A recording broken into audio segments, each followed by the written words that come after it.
ब्रह्मानन्दं परमसुखदं केवलं ज्ञानमूर्तिं द्वन्द्वातीतं गगनसदृशं तत्त्वमस्यादिलक्ष्यम् एकं नित्यं विमलमचलं सर्वधी साक्षिभूतं भावातीतं त्रिगुणरहितं सद्गुरुं तं नमामि। वक्रतुंड महाकाय सूर्यकोटिसमप्रभ निर्विघ्नं कुरु मे देव सर्वकार्येषु सर्वदा। या कुन्देन्दु तुषारहार धवला या शुभ्रवस्त्रारुता या वीणावरदण्डमण्डितकरा या श्वेतपद्मासना या ब्रह्माच्युतशङ्करप्रभृतिवै देवै सदा वन्दिता। सा मां पातु सरस्वती भगवती निःशेषजाड्यापहा।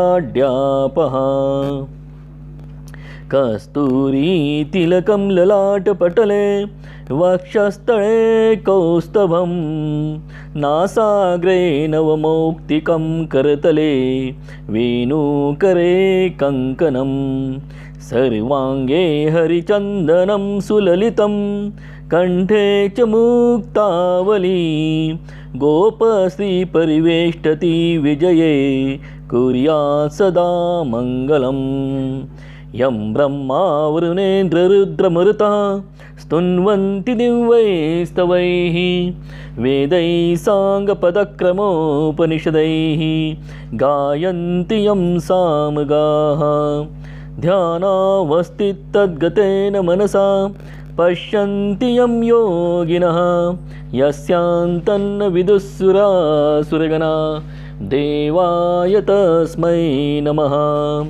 अज्ञानतिमिरान्धस्य ज्ञानाञ्जनशलाकया चक्षुरुन्मीलितं येन तस्मै श्री गुरवे नमः।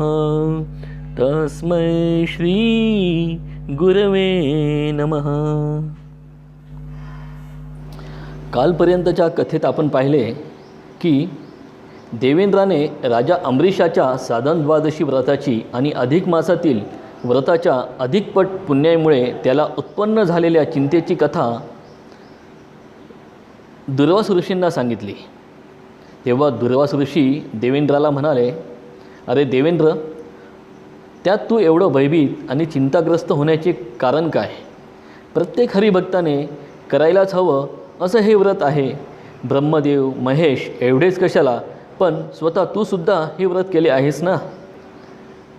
देवेंद्र म्हणाला, होय मुनिवर, मी हे व्रत केले होते ते इंद्रपदाच्या प्राप्तीसाठी, पण आता दुसऱ्या कुणाचं हे व्रत माझ्याच पदाला जर धक्का पोहोचवणार असेल तर त्यापेक्षा या व्रताचा जर कोणी भंग केला तर?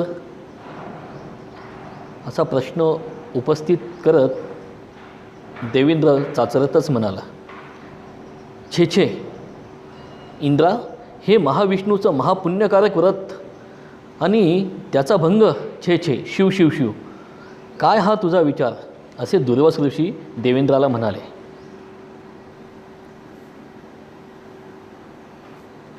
आता पुढे काय झाले हे आता या पुढच्या अध्यायात पाहूया। इंद्राचा आणि दुर्वास ऋषींचा या प्रकारे संवाद चालू होता असं भगवान विष्णूंनी लक्ष्मी मातेला सांगितलं आणि पुढची कथा तू आता लक्षपूर्वक ऐक असं सांगून आता या ठिकाणी दुर्वास ऋषींनी सांगितलं की हे व्रतभंग करणं योग्य नव्हे असे दुर्वास ऋषी इंद्राला म्हणाले। पण इंद्र दुर्वास ऋषींच्या पाया पडून विनवणी करू लागला की आता माझं हे इंद्रपद हे भगवंता ऋषीवर्य आपल्याच हातात आहे। आता मी राज्य भोगावे की नाही, या इंद्रसिंहासनावर मी बसावे की नाही, हे आता हे ऋषीवर्या हे आता तुमच्याच हातात आहे।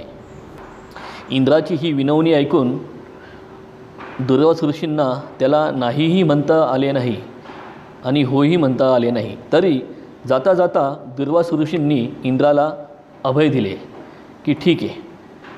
आणि दुर्वास ऋषींच्या मनात इच्छा उत्पन्न झाली की अशा या पुण्यवान राजाची आपण भेट घ्यावी. म्हणून दुर्वास ऋषी अंबरीष राज्यात त्या राजाच्या भेटीसाठी जी उत्सुकता होती ती पूर्ण करण्यासाठी आपल्या संपूर्ण ऋषीवर्गासह राजाकडे त्यांनी आगमन केलं.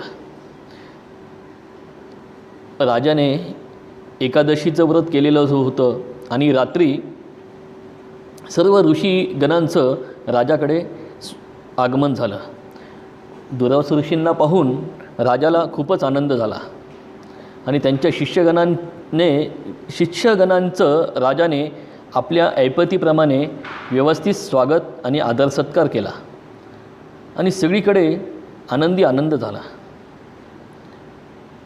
आणि दुर्वास ऋषी राजाला म्हणाले, आज एकादशी आहे आणि उद्या आमची एकादशी तुझ्याकडे भोजन करून सोडवण्याची इच्छा आहे.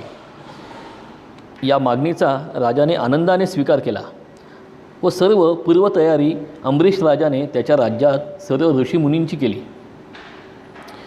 आणि राजाने दुर्वास ऋषींना सांगितलं की सूर्योदयापूर्वी आपण स्नान करून भोजनासाठी यावे. जर आपण सूर्योदयापूर्वी आला नाही तर माझ्या व्रताचा भंग होईल. हे देखील राजाने दुर्वास ऋषींना सांगितलं आणि ऋषी स्नानासाठी नदीवर गेले. ज्यावेळी ऋषी स्नान करत होते त्यावेळी दुर्वास ऋषींना इंद्राचे वचन आठवले की माझं इंद्राचं जे पद आहे ते तुमच्या हातात आहे. आता तुम्हीच ठरवा की मी या इंद्रपदावर बसावे की नाही.